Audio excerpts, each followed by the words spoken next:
Well, all right. So welcome or welcome back to Love 24 Hours here, where we view videos that could either brighten or enlighten your day. So shout outs go to the entire Love Tribe. You guys, I really appreciate you guys. Thank you for the condolences. Thank you for the love and the support, and your understanding. Did I say ender? Inner, whatever. Y'all know I'm country. Y'all know I'm country. I'm not even gonna keep blaming it on that.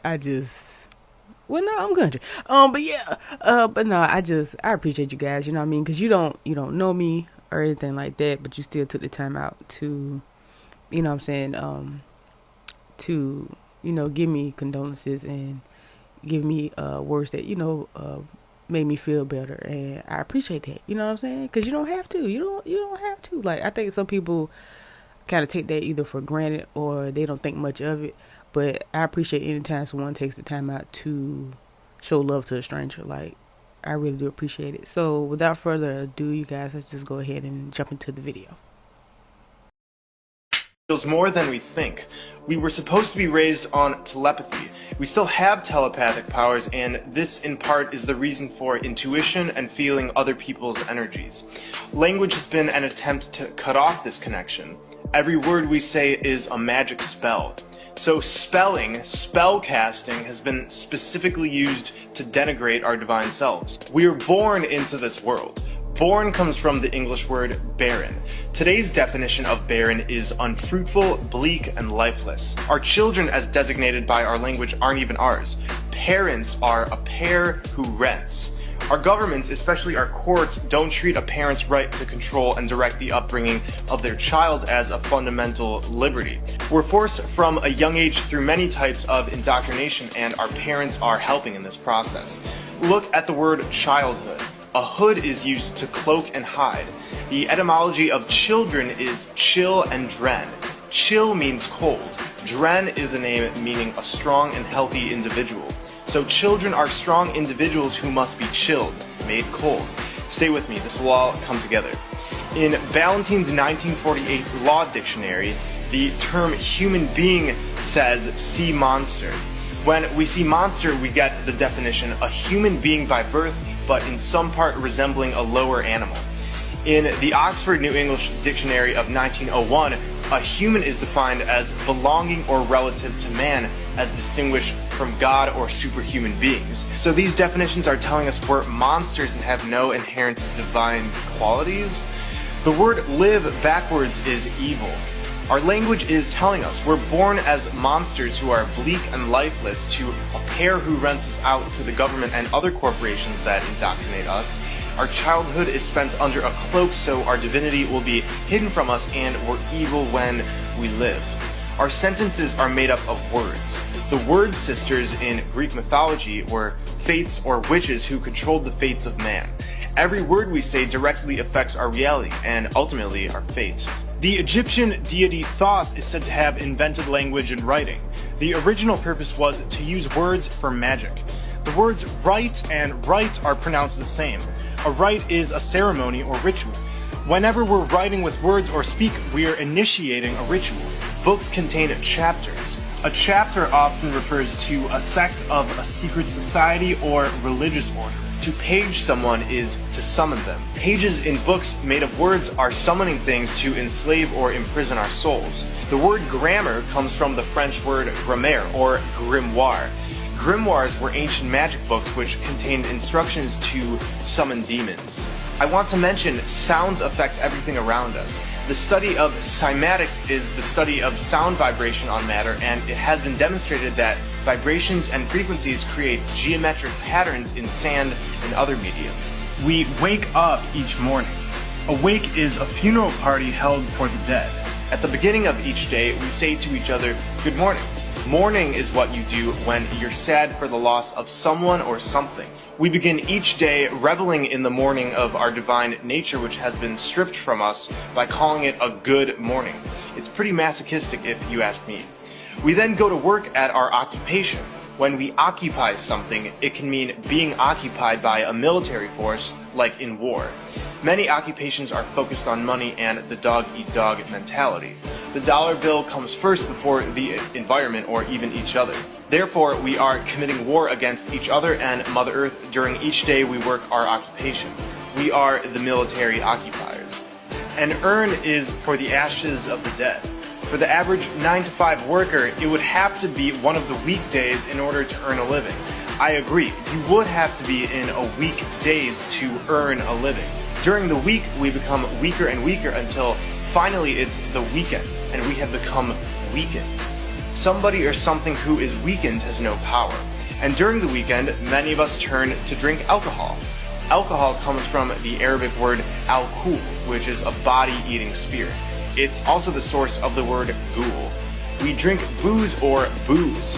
Booze are synonymous with spirits who scare you, but what can you expect when you're drinking spirits? Alcohol has always been a medium for entities to flow through, and the effects in part demonstrate this. It reveals more than... In Sigmund Freud's model of the psyche, he outlined 3 parts of the self: the ego, the superego, and the id. The id is the realm of our deep-seated fears. The id is considered a sort of third person hiding outside the conscious and superconscious mind. We use the similar word it as a sort of third person in our use of speech. We unknowingly give power to our deep-seated fears and help create it every day with our thoughts and speech. In horror movies, we hear the phrases, "It's alive," "It lives," "It came from the sea," and "It came from outer space." Of course, we remember the movie It. The it or id, once again, is our deep-seated fears, and by saying this word in our everyday sentences, we're evoking these. We all know the phrase, "When it rains, it pours." Satan, the ram or goat god, has also been known as Pan the Piper. A goat is a channel or pipe for water to flow through, and comes from the Old English word gotan, which means to pour. So when it rains, it pours. The word it consists of an I and a T, which is a cross. To cross someone is to go against them or insult them. I cross. I'll also mention that we live on an enclosed flat plane. Planet is simply plane with a cross at the end. It's also a plan-net. The plan with the lie of outer space and the many other lies used to trap us in a net of lies. When we graduate, we receive a diploma. Diploma comes from the word deplume, meaning to deprive of feathers. We receive our degree. A degree is a line bent to angle. When we accept a degree, we are admitting that we are bent and confused. Education, as we should all know by now, destroys knowledge, just like how the medical establishment destroys health and the government destroys freedom. All day we say to people, "Bless you," and "I'm feeling blessed." When we bless somebody, we're really telling them to be less. We should know when we pray to an external entity like God, we are actively telling the universe that we don't recognize our own creative abilities of manifestation. When we pray, we are really becoming prey. Somebody becomes prey when they are vulnerable. When we are praying, we are making ourselves vulnerable to other entities that don't always have our best intent. We have all the power within us, and we need to get off our knees. Our flat plane has been squared. This is in part what squaring the circle represents. The divine feminine, the circle, has been squared by masculine principles. Thoth, as I mentioned earlier, is the Egyptian creator of spelling. Thoth's name reveals a circle inside of a square. Thoth is made of squares in the form of the T-square and the H-square. The O is in the middle. Food for thought. Words act as electromagnetic vibrations, and it pulls us into confines by defining things in a reality made of free-flowing sine waves. It's just like the Saturn-Moon matrix projecting square waves on us. You could say we're helping in squaring our reality with these limiting sounds we utter from our mouth. And what's been given to us has been perfectly crafted, so we revel in language full of masochism and hatred for our divine selves. It's best we start learning to speak with a more conscious language. Everything we say is directly affecting this projection we're all in. We can use our intention and words to create amazing realities. One day we'll go back to our full telepathic nature. Here are 3 reasons why people are intimidated by you. Number 1, you keep to yourself. If you're the type of person that doesn't care to small talk and make meaningless interactions, people actually find that very intimidating. Because what a lot of people do, especially in work environments, is they kiss ass. So when they see you not people-pleasing, they ask, who are you to not do what I'm doing? But what they're really asking is, why am I doing this? And that question threatens their self-worth, which is why they find you intimidating.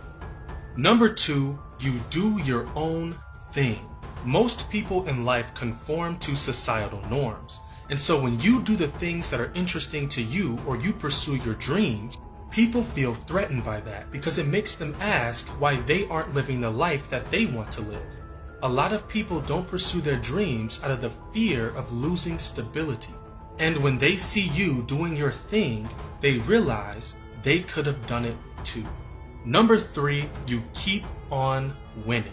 Remember, envy runs very deep in people. People want you to do good, but never better than them. So if you are constantly winning, achieving your goals, reaching these new milestones, the envy in their heart makes you a threat in their eyes. And they find it intimidating that you might actually make it. You work 8 hours to live 4. You work 6 days to enjoy 1. You work 8 hours to eat in 15 minutes. You work 8 hours to sleep 5. You work all year just to take a week or 2 vacation. You work all your life to retire in old age and contemplate only your last breaths. Eventually you realize that life is nothing but a parody of yourself practicing for your own oblivion. We have become so accustomed to material and social slavery that we no longer see the chains. Life is a short journey. Live it. Collect memories, not material things.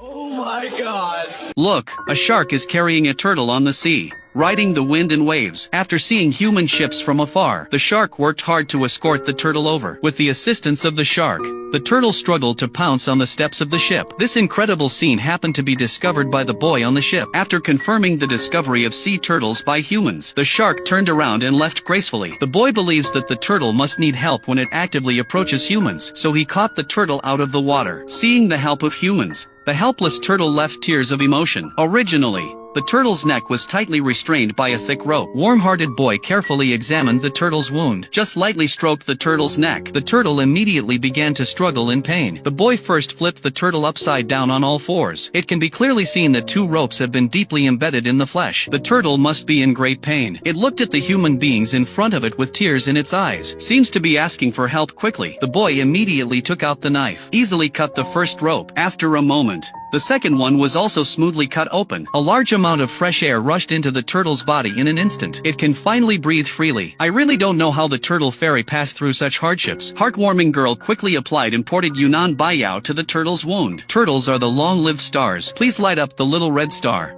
Everyone, pray for oneself and family, and leave a message in the comments section. Great luck for kind hearts, so you will definitely. Shun Feng Shun Shui Shun Kai Shun. After the girl treated the wound on the back, 2 boys flipped the turtle over. Unexpectedly, the infection on the front wound worsened even more severely. Severe swelling, blackening, and emitting a foul odor. If it weren't for meeting these kind-hearted people, in the end, the neck of the turtle fairy will be cut off by the rope. Undoubtedly, he will die as a result. We should apologize to the turtle fairy here. It's the garbage that we humans casually throw away, causing you to almost die. Besides this lucky turtle, how many lives are quietly passing away in the ocean? The girl repeatedly cleaned and disinfected the turtle wound. 2 boys worked together to send the turtle back to the sea. Every plant has a heart, and all things have a spirit. Protecting the ocean starts with me. Let's give a big thumbs up to kind-hearted people. This woman was sitting all alone, and then 3 men approached her.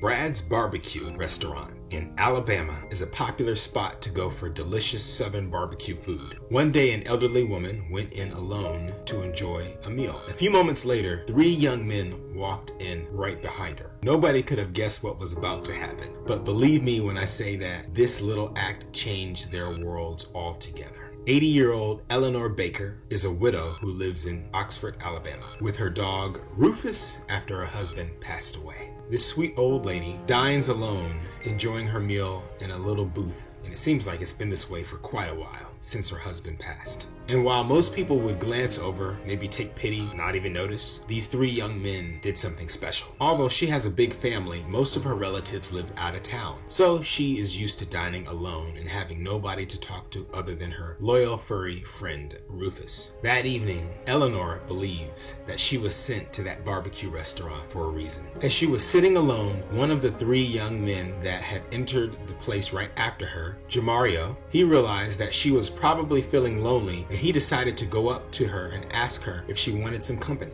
He just came up and he said, "I saw you sitting over here alone." And he said, "Do you mind having some company?" Eleanor says. The elderly woman answered that he could by all means sit with her, and that's how it all started. Soon all four of them found themselves sitting at the same table, enjoying their meal in each other's company. The men even admitted that on their way back home, they kept discussing the encounter. When you make that kind of connection with somebody, it's hard to let it go. The three men also explained that what had started as an act of kindness ended up being more, and they actually had fun that night. Isn't that awesome? It'd be nice if you had some unexpected great company show up when you're just sitting alone. These three guys and Miss Eleanor were reflecting on life and sharing stories with each other at the table. Although they did not know the elderly woman, as time went by, they realized that it was fun spending time together, and in the end, they even felt that they were already her grandchildren. Now that's an incredible bond made at that restaurant over eating some barbecue. It's amazing what beautiful hearts and good food can do. And just like that, their lives were changed forever. Jamario confessed that from an early age, all he wanted to do was change the world.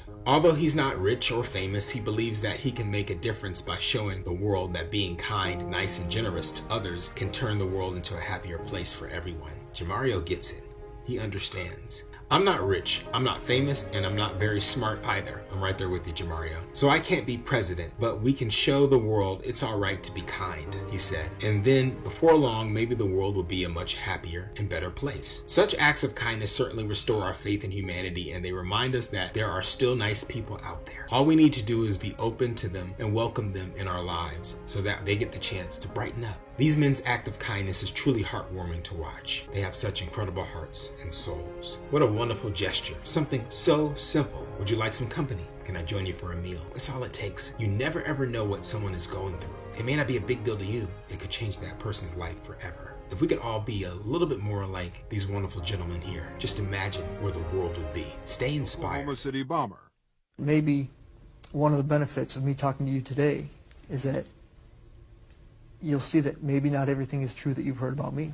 On the morning of April 19, 1995, a decorated Gulf War combat vet blew up the federal building in Oklahoma City using a truck bomb that he didn't build and a Ryder truck that he didn't rent with the help of a passenger who didn't exist. Having just gotten away with the largest act of terrorism on U.S. soil to date, the Fort Bragg-trained Special Forces Sheep Drip Dropout blended in with the crowd by making his getaway in a car without a license plate and was immediately pulled over. The ATF was the supposed target of the attack, but luckily all of their agents were out of the office that morning. Later that day, the president boldly declared, "We will find the people who did this. And when we do, justice will be swift, certain, and severe." Except for John Doe number 2. John Doe number 2. John Doe number 2. who, according to the FBI, never existed.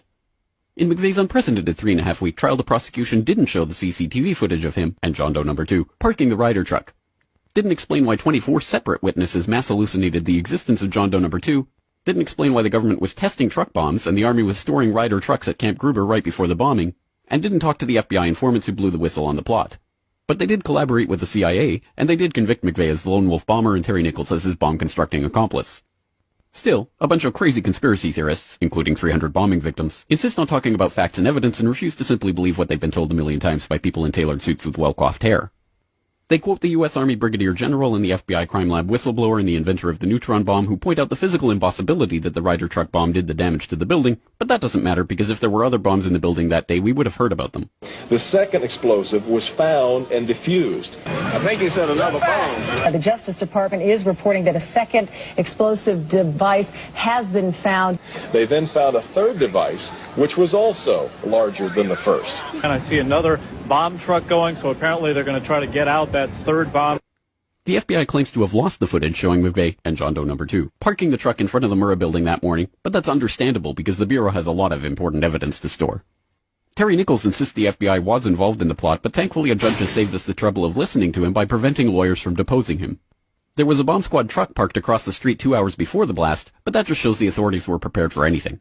And other documents obtained by 2020 show that someone called the Executive Secretariat's office at the Justice Department in Washington and said the Morrow building had been bombed. But this was 24 minutes before the blast. But that just shows the public was unusually vigilant that morning. Also, apparently, before the bombing, Governor Frank Keating's brother, Mark, had been working on a novel about a terrorist bombing in Oklahoma City. Stranger still, one of the characters in the novel was named Thomas McVeigh. But that's probably just a coincidence. McVeigh wrote a letter to his sister where he admitted to being a secret special forces operative, and he complained to friends of the pain in his ass from an army-implanted microchip, but that's crazy, because if he didn't actually leave the army in 1991, there would be proof of that. McVeigh was not executed on May 16, 2001 as scheduled because the FBI had failed to turn over thousands of pages of evidence to McVeigh's defense attorneys. But the execution went ahead on June 11th. In a highly unusual and secret agreement, no autopsy was performed, one witness said he was still breathing, and the prison officials admitted his hearse was a decoy. Then, the case was officially closed. And if you question any part of this story, you are a paranoid, wingnut, birther, truther, tenther, prepper, conspiracy loon who'd bring up any of these points ever again. Ever. This message has been brought to you by the friends of the FBI, ATF, DOJ, CIA, SPLC, MSM, and the U.S. Army. And remember, ignorance is strength. Thanks, Mike.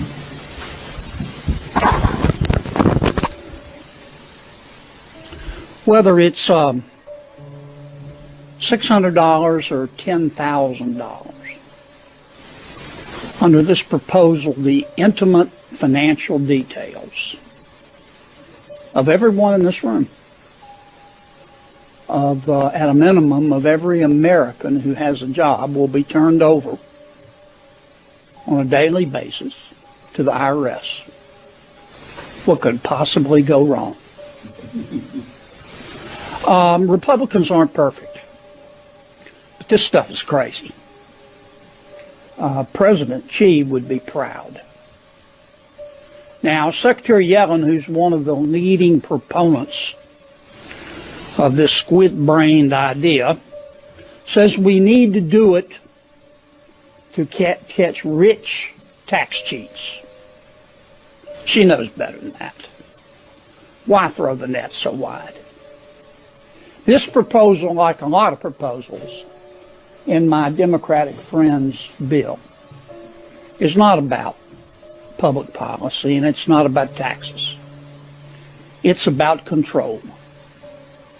There are too many people in charge right now in Washington, D.C., who just don't trust Americans to know what's best for themselves. They just don't trust Americans to make decisions for themselves. Their attitude seems to be, do what you're told.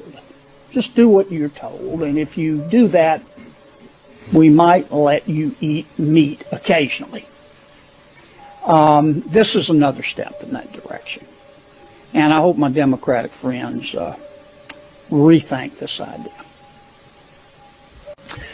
Well, it's hard to improve on what Senator Kennedy just said, but I'm going to do my best to at least add to it.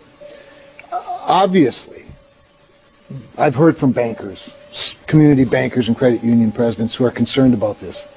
But I have literally heard from thousands of North Dakotans who bank with great concern. And in many cases, it's a phone call from somebody who just wants to know if it's true. And if it's true, do I know about it?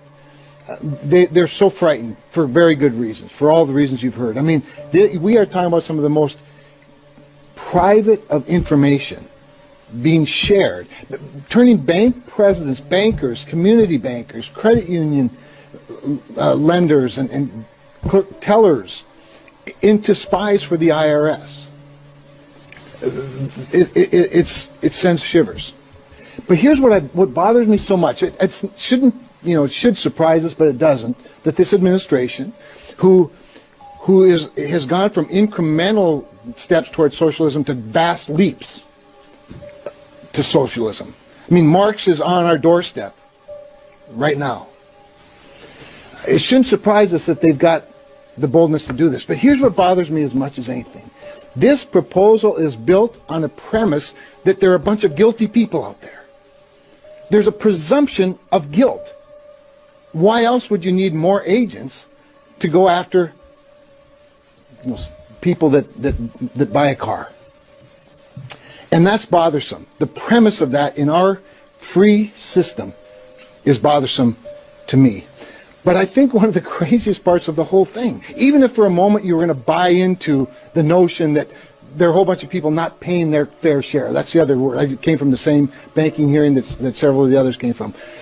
Billionaires just aren't paying their fair share, so we have to get all of the transaction information from everybody because they're not paying their fair share. This proposal doesn't even accomplish what they claim they want to accomplish by the proposal. So what is the real motive? I think it gets back to that, what I said earlier. They've always been about incremental steps toward socialism, and now they've decided to take a great big leap while they hold all three levers of power in this town. And we, as Republicans, will do everything we can to stop them. Thank you. Before we throw it open for questions, I just want to make two other points that my colleagues have prompted me to think about. First of all, we got some information from the Treasury Department today, which you probably all got too, saying, well, wait a minute, we're not going to audit anybody who makes less than $400,000. I think they sent that out because they heard we were having this press conference.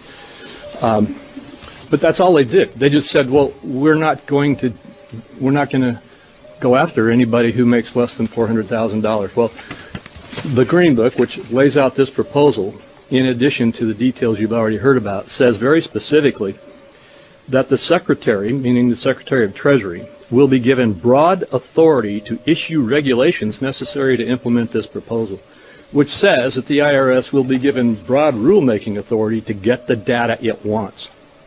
Now, the IRS, in the very thing they sent out today, trying to say, well, we aren't going to go after anybody who makes less than $400,000, also said, we already have the paycheck information on folks, and we already have the interest income information on folks, but we need the rest. That's the point of all this. Why did they start out at $600? That's not to get the wealthy. That's to get everybody. It's to create a total dragnet. And I just want to conclude with the data that Senator Thune referenced generally. We asked Joint Tax to look at this and tell us what the distributional effect of raising all these hundreds of billions of dollars that this proposal proposes to do is.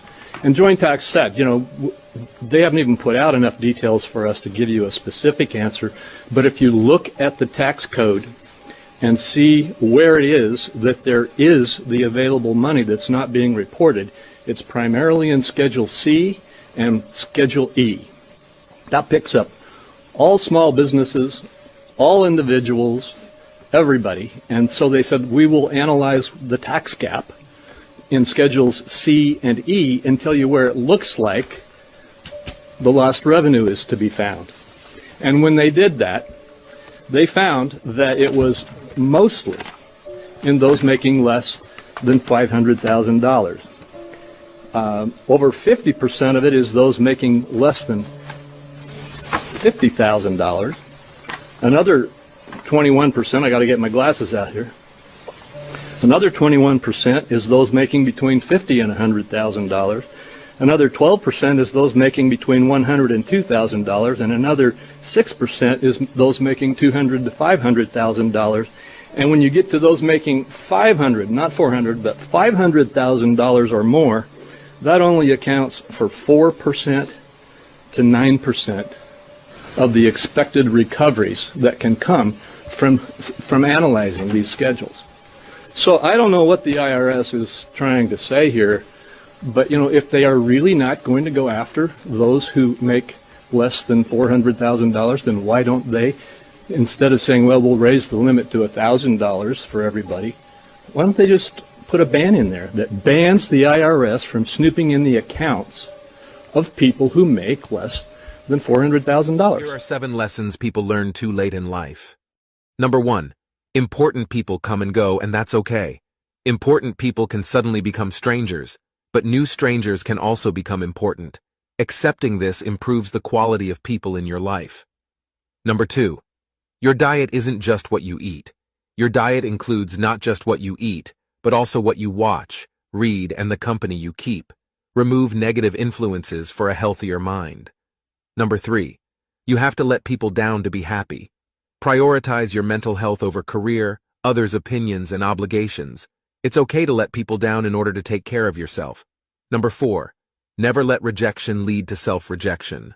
Don't let fear of rejection lead to self-rejection. Pushing people away before they can reject you only rejects yourself. Number 5. Own your responsibilities. Own your future. You're not responsible for past trauma, but you're responsible for breaking the cycle and behaving in a way that doesn't hurt others. Number 6. Quality over quantity. Quality matters more than quantity in life. A few genuine connections and meaningful experiences outweigh numerous superficial ones. Number 7. Fun is yours. Define your own fun instead of conforming to others' definitions. Fun can be found in various activities that bring you joy and fulfillment. Have a good day and follow the page for more videos. The easiest way to get into the meditative state is to begin by listening. If you simply close your eyes and allow yourself to hear all the sounds that are going on around you, just listen to the general hum and buzz of the world as if you were listening to music. Don't try to identify the sounds you're hearing. Don't put names on them. Simply allow them to play with your eardrums. And let them go. In other words, you could put it, let your ears hear whatever they want to hear. All right, y'all, so that's the end of today's video. Thank you for joining me, and once again, thank you for the love and support that you guys provided to me during this somewhat difficult time. I really appreciate it. I love you all because I have no reason not to, and until the next video.